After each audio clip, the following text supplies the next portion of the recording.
Are all businesses liable for employees' actions? Generally, the answer is yes. If the employee does something that is within the scope of employment and does something wrong, then the business is liable. Now, if the employee did it at night, after hours, on their own time, usually the business won't have liability there. But there's an adjacent question. When are business owners liable for employee misconduct? So we're not talking about the business here, because the business is usually liable for anything its employees do in the job.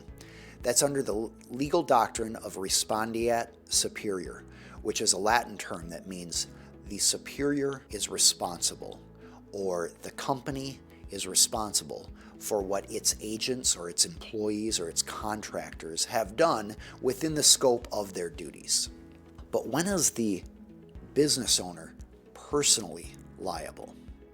Well, I've touched on some of this before. A personal guarantee. If you sign a contract that says you accept personal liability, obviously you're liable.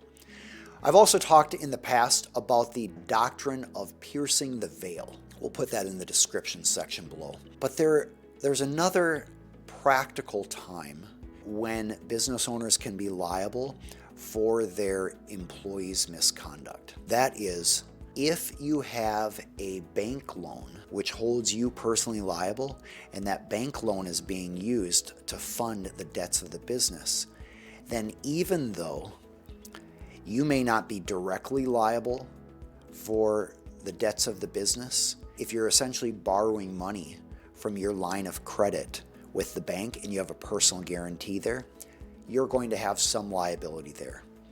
And now finally, this is probably the most important way that business owners can be liable for their employees' misconduct. And I'm talking about personal liability.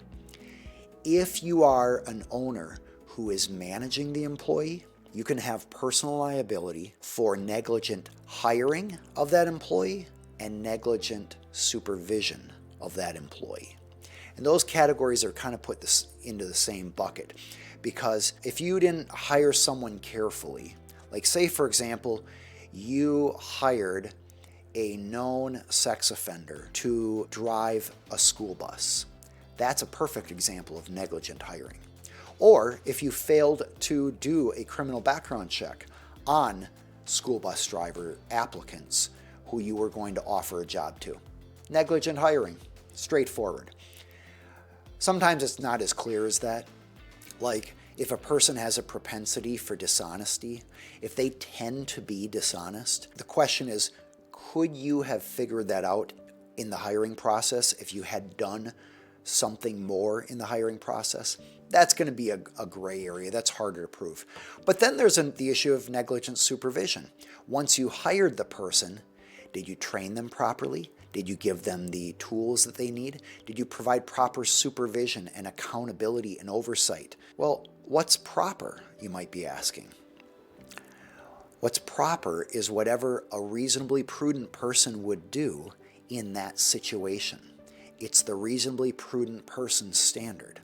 So, if you hire somebody to drive tractor at a farm, and you don't ever ask them if they have experience, you don't ever show them how to use the tractor, and then that person drives that tractor and accidentally runs over somebody because they don't know how to operate the equipment properly, can you be liable for negligent supervision?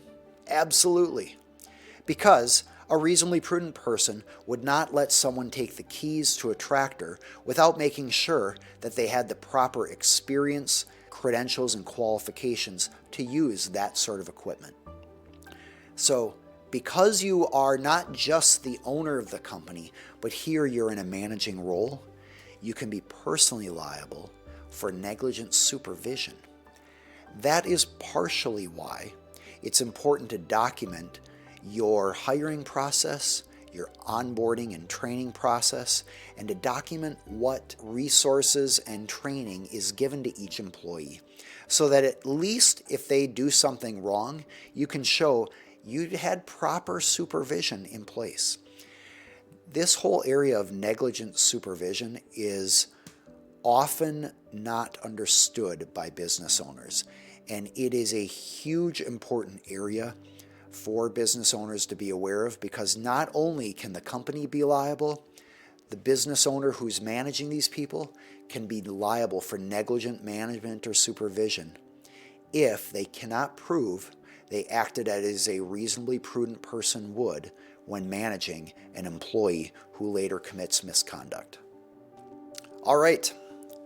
If you haven't already, subscribe at aaronhall.com/free. You are welcome to check out our channel where we have all sorts of other questions from business owners and the answers provided to you. I do these videos as a public service, as a way to use my knowledge as a licensed attorney to help business owners avoid problems, spot issues to discuss with their attorneys, and improve the likelihood that you will have a successful company and successful life. It was great being here with you today.